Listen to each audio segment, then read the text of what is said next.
আসলে গত 11 সাল থেকে এই রাজ্যে তৃণমূল কংগ্রেস সরকার মানে চাকরিতে চুরি, লুট, দুর্নীতি।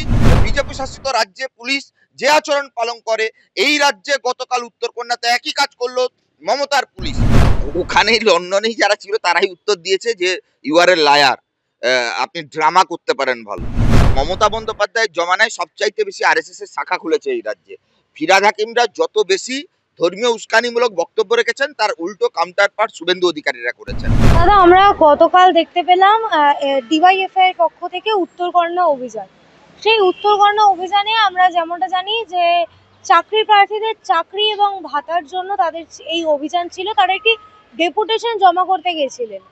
তারপরেও পুলিশ প্রশাসনের পক্ষ থেকে বলা হয়েছে 144 ধারা জারি আছে এবং মীনাক্ষী মুখার্জি সহ আরো 19 জনকে তারা গ্রেপ্তার করলেন। কি বলবেন সে বিষয়ে?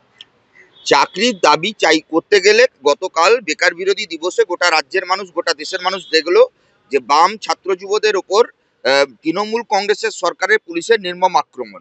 বেকার বিরোধী দিবস ঐতিহাসিক, তার তাৎপর্য রয়েছে। রুটি রুজির লড়াই, বেকার যুবকদের কর্মসংস্থানের দাবি, উত্তরবঙ্গ দপ্তর এবং সেখানে উত্তরকন্যা মানে হচ্ছে উত্তরবঙ্গের যে বেকার যুবকদের তাদের যন্ত্রণার দাবিগুলোকে সংগঠিত করে উত্তরবঙ্গের জেলাগুলো থেকে যুব জমায়েত করা। সেখানে দাঁড়িয়ে রাজ্য সরকারের পুলিশ যে বর্বরোচিত আক্রমণ করছে তাতে প্রমাণিত যে এই রাজ্যের সরকার, লন্ডন হোক কিংবা শিলিগুড়ি, বেকারদের কাজের ক্ষেত্রে কোনো সদুত্তর দিতে পারে না, বা রাষ্ট্র শাসক তার বর্বরোচিত আক্রমণ পুলিশ দ্বারা নামিয়ে আনে। পুলিশ আজকে তৃণমূলের মতন আচরণ করছে, তারা নিরপেক্ষ নয়। কি এমন হতো যদি কালকে বেকার যুবরা ডেপুটেশন দিত উত্তরবঙ্গ দপ্তরে, তাহলে তো কোনো অসুবিধা হওয়ার কথা ছিল না।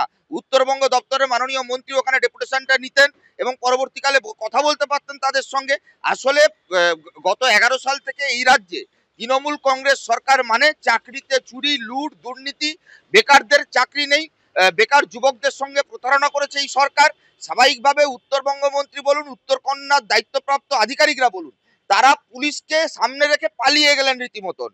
কারণ তাদের কাছে কথা বলার মতন, ডেটা দেওয়ার মতন, বেকার যুবকদের প্রশ্নকে ফেস করবার মতন কোনো উত্তর নেই। কারণ কলকাতায় বসে থাকা 14 তলার নবান্নের মমতা বন্দ্যোপাধ্যায় তারা গোটা রাজ্য জুড়ে এই রাজ্যে ধর্মের রাজনীতি, জাতের রাজনীতি ছাড়া, চুরি লুটের সিন্ডিকেট ছাড়া, তোলাবাজির সিন্ডিকেট ছাড়া, এসএসসি প্রাইমারি টেটের চাকরি বেচা ছাড়া এই রাজ্যে আর কোনো প্রতিশ্রুতি দিতে পারেননি বেকার যুবকদের।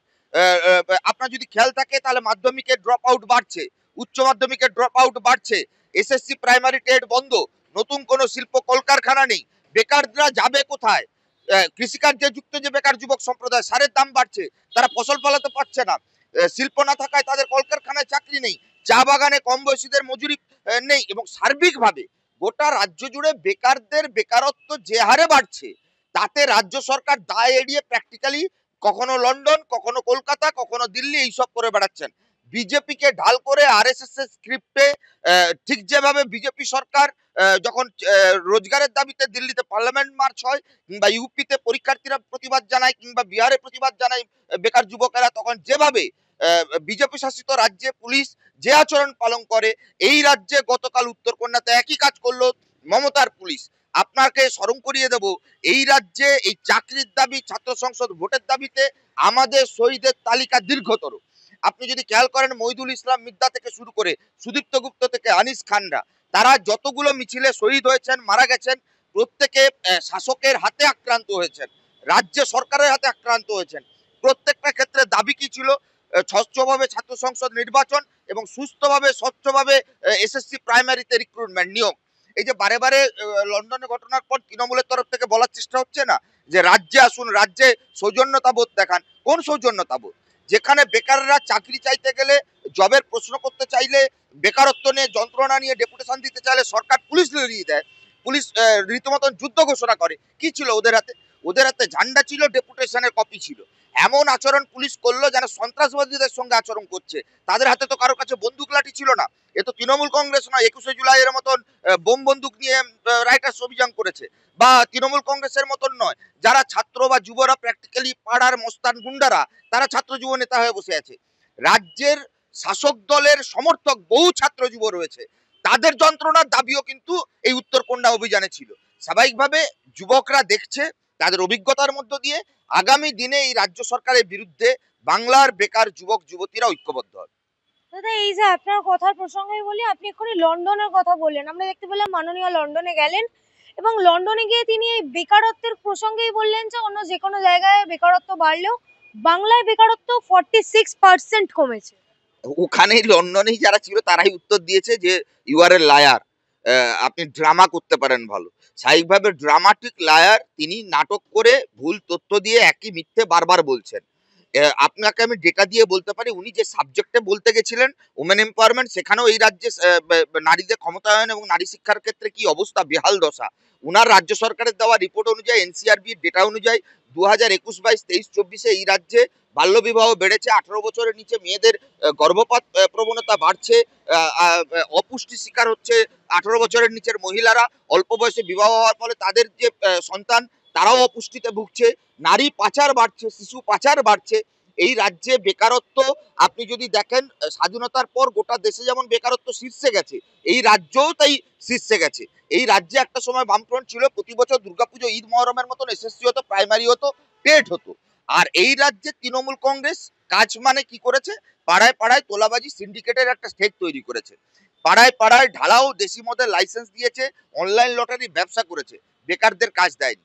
আসলে এই রাজ্যে রাজ্য সরকারের ডেটা অনুযায়ী মাধ্যমিক উচ্চ মাধ্যমিকের ড্রপ আউট যে হারে বাড়ছে, যে পরিমাণ কম বয়সী ছাত্র শিক্ষাঙ্গন থেকে দূরে চলে যাচ্ছে, যে পরিমাণ প্রতি বছরে ছাত্রছাত্রী বিএড ডিএলএড কমপ্লিট করে বেরোচ্ছে, গত 8-10 বছর ধরে এসএসসি প্রাইমারি বন্ধ, টেট বন্ধ, পিএসসি বন্ধ, group C group D recruitment বন্ধ, তাহলে চাকরিটা সরকার কোথায় দিয়েছে? যদি আপনি দেখেন মমতা বন্দ্যোপাধ্যায় লন্ডনে যে যে কথা বলেছেন, একটা তো তৈরি হয়েছিল 94-এ, আর একটা 2003-এ। 11 সালের পর তখন যখন এইসব উদাহরণ আনছেন উনি, তখন একটা সময় মুখ্যমন্ত্রী ছিলেন জ্যোতি বসু, তারপর ছিলেন বুদ্ধদেব ভট্টাচার্য। হলদিয়া বলুন, বক্রেশ্বর বলুন, নিউটাউন বলুন, সল্টলেক বলুন, সেক্টর 5 বলুন, গোটা রাজ্য জুড়ে আইটি সেক্টর বলুন, ইনফোসিস বলুন, উইপ্রো বলুন, সবটাই 34 বছরের লাল ঝান্ডা সরকারের আমলে। 11 সালের পর এই রাজ্যে মমতা বন্দ্যোপাধ্যায় তাই লন্ডনে গিয়েও বগল দাবা করে নিজের মাথা ফাটানোর ছবি নিয়ে যেতে পারছেন, একটা শিল্প কলকারখানার ফিতে কাটার ছবি দেখাতে পারছেন না, একটা এসএসসি প্রাইমারি টেটের ছাত্রছাত্রীদের উত্তীর্ণ হওয়ার মার্কশিট দেখাতে পারছেন না। সুপ্রিম কোর্টে থাপ্পড় খেয়েছেন, এসএসসির ওএমআর সিট গায়েব করে দিয়েছেন, অয়নশীল প্রমোটারের বাড়িতে ওএমআর সিট পাওয়া গেছে। শান্তনু কুন্তলরা আরএসএস বিজেপির দয়ায় অর্ধেক তৃণমূলের চোর নেতারা হয় বেলে আছেন অথবা জেলে গেছিলেন, আবার ফিরে এসেছেন। এই তো গোটা রাজ্যের অবস্থা। তাহলে একজন মহিলা মুখ্যমন্ত্রী গোটা দেশের একটা অঙ্গরাজ্যের ক্ষমতায় থেকে তিনি কি করে কথা বলতে পারেন যে এই রাজ্য বেকারত্ব অনেকটাই ভালো জায়গায় বেকারত্ব কম রয়েছে? আসলে দৃষ্টি ঘোরানোর চেষ্টা, নজর ঘোরানোর চেষ্টা। চা চপের শিল্প করবার কথা যারা বলে, চা পকোড়ার দোকান করবার কথা যারা বলে, মুড়ি তেলে ভাজা দোকান করবার কথা যারা বলে, তারা আসলে বাংলার শিক্ষিত বেকার যৌবনকে পরিহাস করে, তাদেরকে অপমানিত করে। তানিয়া ভরদ্বাজ থেকে শিলাদিত্য, অম্বিকেশ মহাপাত্র থেকে গতকালকের উত্তরকন্যা অভিযান, মেধাবী পড়ুয়ারা, বেকার যুবকেরা তাদের কাজের দাবি নিয়ে প্রশ্ন করলে রাজ্য সরকার বিধানসভাতেও আলোচনা করে না, বিধানসভায় ধর্মসভা পরিণত হয়েছে, আর রাস্তার যে লড়াই আন্দোলন তাতেও মুখোমুখি হয় না। বিকাশ ভবনে গেলে পুলিশ লাঠিচার্জ করে, উত্তর কন্যা অভিযান করলে পুলিশ লাঠিচার্জ করে। রাজ্যের মহিলা মুখ্যমন্ত্রীর রাজ্যে কেন রাজ্য সরকার বিধানসভার ভেতরে এবং বাইরে শ্বেতপত্র প্রকাশ করে বলতে পারছেন না যে এত পরিমাণ চাকরি দিয়েছেন? আসলে মোদির 2 কোটি চাকরি যেমন জুমলা, দিদির 2 লক্ষ চাকরি হচ্ছে আসলে নাটক, মিথ্যে। এই মিথ্যের ওপর দাঁড়িয়ে একটা রাজ্যের সরকার গোটা রাজ্য জুড়ে, গোটা পৃথিবীতে বাংলার মাথা হেড করছে। দাদা, আমার একেবারে শেষ প্রসঙ্গ এই ব্যাপারে যে ফিরহাদ হাকিম স্টেটমেন্ট দিয়েছেন যে এই সিপিএম ডিওয়াইএফআই এর নাম করে নাকি বিজেপির হাত ধরে নিজেদেরকে অপোজিশনে বসানোর চেষ্টা করছেন। আপনারা কি সেটাই করছেন? হ্যাঁ, দেখুন, ফিরহাদ হাকিমরা আসলে বিজেপিকে ডেকে এনেছেন, এখানে অপোজিশন করেছেন। এই রাজ্যের ডেটা বলছে, আমি বলছি না, আরএসএস এর ডেটা বলছে মমতা বন্দ্যোপাধ্যায়ের জমানায় সবচাইতে বেশি আরএসএস এর শাখা খুলেছে এই রাজ্যে। ফিরহাদ হাকিমরা যত বেশি ধর্মীয় উস্কানিমূলক বক্তব্য রেখেছেন, তার উল্টো কাউন্টার পার্ট শুভেন্দু অধিকারীরা করেছেন। ঠিক যেমন হুমায়ুন কবিরের পাল্টা কার্তিক মহারাজ হয়েছে, তেমনি ফিরহাদ হাকিমের পাল্টা কখনো শুভেন্দু হয়েছে, কখনো দিলীপ ঘোষ হয়েছে। এই রাজ্যে আপনি যখন আমার ইন্টারভিউ নিচ্ছেন, এখনো মালদার মোথাবাড়ির অভিজ্ঞতা আপনার আমার সকলের নজরে আসছে। কালিয়াচক, তেলেনীপাড়া, চন্দননগর, ধুলাগড়, বসিরহাটের পর আজকের মালদার মোথাবাড়ি।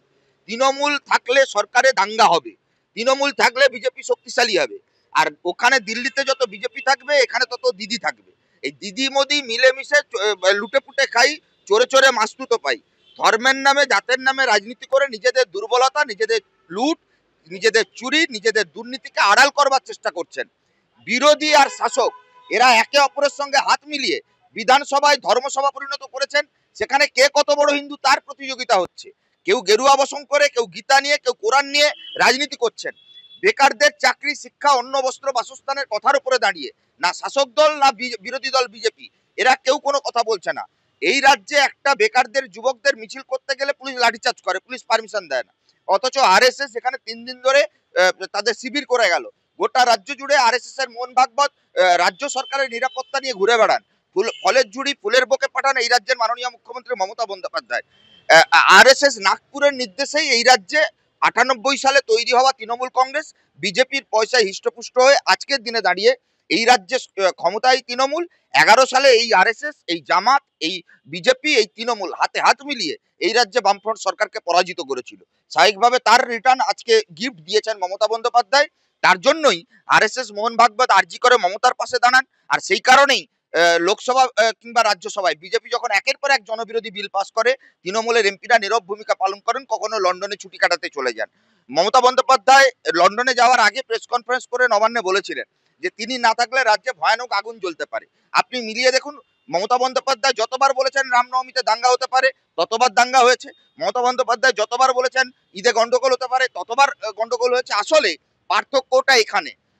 একটা সময় এই রাজ্যে আমরা ছিলাম ক্ষমতায়, আমাদের মুখ্যমন্ত্রী বলতেন এই রাজ্যে মন্দির মসজিদে গন্ডগোল করতে গেলে তাদের মাথা ভেঙে গুড়িয়ে দেবো। আর আরেকজন মুখ্যমন্ত্রী এখন এই রাজ্যে রয়েছেন যিনি দায়িত্ব নিয়ে রাজ্যকে বিপদের সামনে ফেলে দিয়ে হিন্দু মুসলমানের রাজনীতি করবার সুযোগ করে দিয়ে লন্ডনের ঠান্ডায় ছুটি কাটাচ্ছেন। এই পার্থক্যর মধ্যে দাঁড়িয়ে আমরা বিধানসভায় কিংবা রাস্তার আন্দোলনে যেখানেই আমরা শক্তিশালী হব, আমরা মানুষের রুটি রুজির কথা বলবো, জাতের পাল্টা ভাতের কথা বলবো। তৃণমূল বিজেপির না পছন্দ, কর্পোরেট মালিকরা যারা ইলেকট্রাল বন্ডে তৃণমূল বিজেপিকে ফান্ডিং করে তাদেরও এটা পছন্দ নয়। সেই কারণেই আজকে রাজনীতিকে নিয়ন্ত্রণ করছে কর্পোরেট মিডিয়া, কর্পোরেট হাউস, পুঁজিপতিরা, আম্বানি আদানিরা, শিল্পপতিরা। তারা ঢালাও টাকা দিচ্ছে তৃণমূল বিজেপিকে, এক দলকে শাসক হতে আর এক দলকে বিরোধী হতে। আমরা এই মুহূর্তে দাঁড়িয়ে হয়তো সংসদীয় রাজনীতিতে ইলেকট্রাল বন্ডের টাকায়, আম্বানি আদানির টাকায় শূন্য হতে পারি, কিন্তু রাস্তায় রুটি রুজির লড়াইয়ের কথায়, ভাতের লড়াইয়ের কথায়, উত্তরকন্যা হোক, ব্রিগেড হোক কিংবা বেকার যুবকদের লড়াই আন্দোলন হোক, তাতে আমরা চ্যাম্পিয়ন। ঠিক যেমন অতীতে ব্রিটিশদের দালালি করার ক্ষেত্রে আরএসএস চ্যাম্পিয়ন ছিল, আমরা ব্রিটিশ বিরোধী লড়াইয়ে চ্যাম্পিয়ন ছিলাম। আজকে মমতা বন্দ্যোপাধ্যায় সেই আরএসএস এর এজেন্ডায় লন্ডনে গিয়ে ব্রিটিশদের প্রশংসা করছেন। স্বাভাবিকভাবে তখনও কমিউনিস্টরা ভোট রাজনীতির অঙ্কে কিংবা সরকারের নজরে দুর্বল ছিল, কিন্তু মানুষের ভালোবাসার কাছে বামপন্থীরা, কমিউনিস্টরা বরাবর শ্রদ্ধার আসনে ছিল। আজকের দিনে দাঁড়িয়েও জাতের লড়াইয়ে আমরা প্রাসঙ্গিক না হতে পারি, কিন্তু ভাতের লড়াইতে আমরা আজও প্রাসঙ্গিক।